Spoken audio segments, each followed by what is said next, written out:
right? And the emerald tablets of Thoth are literally mind-changing and mind-blowing, just because you understand when this was written and the terminology being used is when was it written? Far too accurate for now. So I'm sure that here it is. Emerald tablet, also known as the Smaragdine tablet, or the Tabula Smaragdina. Boy, I fucked that up. It's a compact and Trismegistus. A cryptic Hermetic text. It was highly regarded by Islamic and European alchemists as the foundation of their art. Though attributed to the legendary Hellenistic figure Hermes Trismegistus. How do you say it, bro? Trismegistus. Trismegistus. Yeah. The text of the Emerald Tablet first appears in a number of early medieval Arabic sources, the oldest of which dates to the late 8th or early 9th century. It was translated into Latin several times in the 12th and 13th centuries. Numerous interpretations and commentaries followed. So what does it say, though? The Egyptian god Thoth. Okay, it says, beginning in the 2nd century BC onwards, Greek texts attributed to Hermes, a syncretic combination of Greek god Hermes and the Egyptian god Thoth, appeared in Greco-Roman Egypt. Those texts known as the Hermetica are heterogeneous collection of works that in the modern day era are commonly subdivided into two groups: the technical Hermetica, comprising of astrological, medico-botanical, alchemical, and magical writings, and the religio-philosophical Hermetica, comprising of mystical, philosophical writings. Holy shit. Is this weed talk, Joseph? No, this is so legit. So legit, my man. So this dude was probably an alien.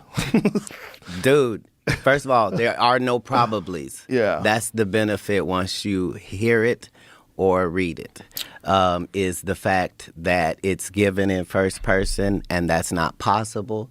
The things that are being said are impossible. Enough time has passed, though, that it's not like that. But I'm going to read that. He literally says, hey, there's a spaceship on Earth, and this is where it is. Because if all you care about is information, right? Like, that's what you start to see is when you get to everybody's civilization, Asian, Indian, African, when you get to the crux of their information, nobody's disagreeing with anybody. Right. If you figured out how the fuck they did it, if there was any logical explanation that people could have done it, I would be on board. I'd be like, well, okay. But there aren't any people saying that.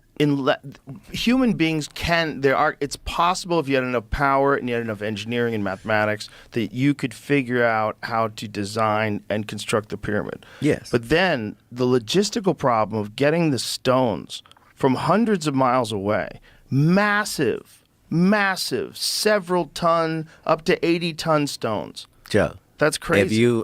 500 miles away, some of them. Even if you could do it, let me ask you this. Would you build it on sand? I don't think it was originally sand. See, that's the thing. Right. This was a fertile valley. Yeah, it was. Yeah. Right. The Nile Valley. That was the reason they had why electric and Wi-Fi, and they had all of that. They probably did.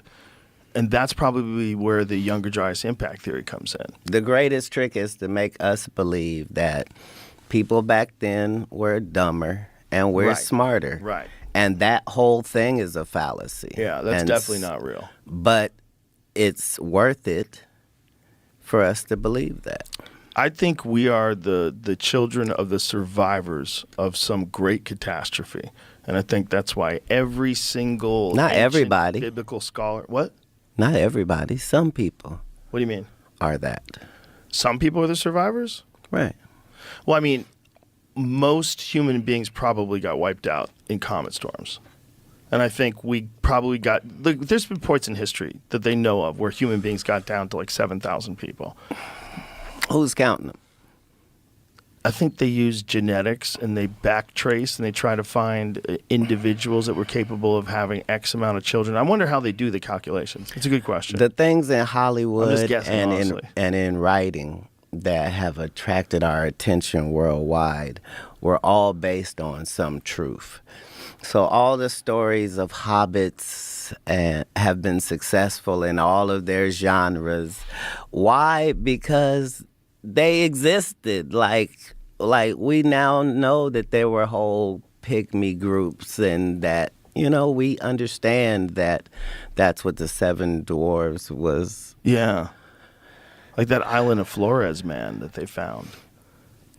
They literally call it a hobbit. It was like a 3-foot tall person that was covered in hair, smaller head than us, used tools.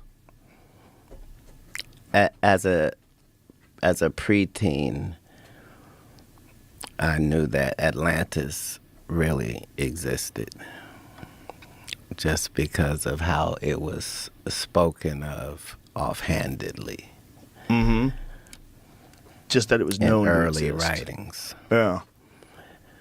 Well, not just mentioned, but mentioned offhandedly, like you would a place that's just a landmark. Right. We landed in New York before we went to Montreal. Yeah. We were in Austin, Yeah. by Dallas. Right. Exactly. Yeah. Yeah. Have you ever seen the guy that thinks that they found the spot in Africa? What is that the ring called? That Jimmy Corsetti is he's on this. This dude is an expert in this shit. And he's an expert in ancient catastrophes and the remnants and the evidence that shows that these civilizations existed and something happened.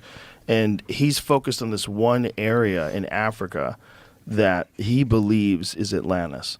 And he says it has all the hallmark characteristics, and there's all the evidence of massive water erosion surrounding the area. That at one point in time, it's very likely that this area got hit with a massive flood, and it matches all the characteristics of Atlantis. When you see it, when you see the way the concentric circles of rings, like try explaining this. You're going to see it. And try explaining this through a natural phenomenon that doesn't exist anywhere around it. Right. Concentric circles that is near what used to be water, and there's heavy water erosion marks all around it that indicate massive